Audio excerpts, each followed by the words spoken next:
Hello everyone, welcome to Online Help Guide. Today in this video, I'm going to show you how to log out of Bigo Live.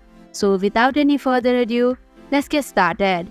First of all, open Bigo Live application. Now go to your profile in the bottom right corner. Here, click on the settings icon in the top section of your screen.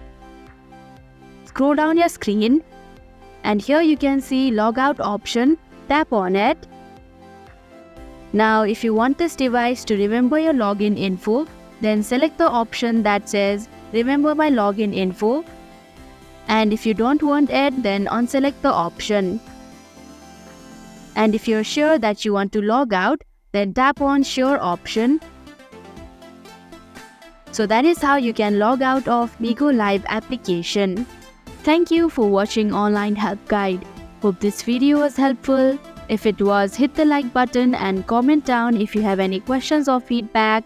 Also, if you are new to our channel, subscribe and hit the bell icon so that you don't miss our upcoming videos.